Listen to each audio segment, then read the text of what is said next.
வண்டியில் வந்து 7 Greece nibble இருக்குங்க. பிடிஓ ஜாயிண்டோட 9 கிரீஸ் நிப்பிள் இருக்குங்க. அது ஒன்று ஒன்றா காட்டிடுறேன்.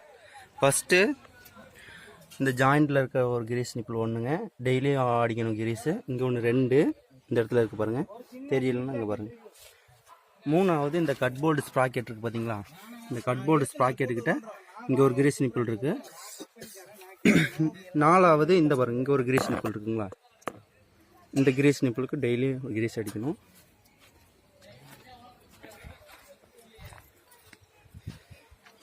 5வதா இங்கே ஒரு கிரீஸ் நிப்பிள் இருக்குங்க, அதையும் கிரீஸ் டெய்லியும் காலையில் கம்பல்சரி அடிக்கணும். 6வதா இங்கே ஒரு கிரீஸ் நிப்பிள் இருக்குது பார்த்தீங்களா, இது 6வதா இருக்குது. இது ஒன்று 7, இங்கே ஒன்று 8, இந்த ஒரு கிரீஸோட 9 கிரீஸ் நிப்பிள் இருக்குங்க. டெய்லியும் கம்பல்சரி மார்னிங் அடிச்சிடணும் வண்டி எடுக்கிறது முன்னாடி. இதை அடிச்சுட்டு இது செயின் லூப்ரிகேஷனுங்க. இந்த ஃப்ரண்ட் செயினுக்கு மட்டும் 50 கட்டுக்கு ஒரு டைம் கம்பல்சரி ஆயில் விட்டுறணும். இதுக்கு மார்னிங் ஒரு டைம், மதியானம் ஒரு டைம் அடிச்சிங்கன்னா மட்டும் போதும்.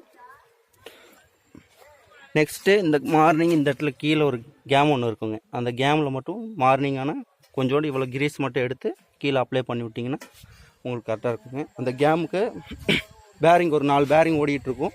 அந்த 4 பேரிங்க்கும் டெய்லியும் கம்பல்சரி கிரீஸ் வச்சு விட்ருங்க. இதுக்கும் லூப்ரிகேஷன் பண்ணணும். அது இவ்வளோ தான் செயின் லூஸில் இருக்கணும். இதுக்கு மார்னிங் வந்து இதுக்கு கிரீஸும் ஆயில் மட்டும் விட்ருங்க. இது மட்டும்தான் கம்பல்சரி மார்னிங் லூப்ரிகேஷன் எடுக்கணும்.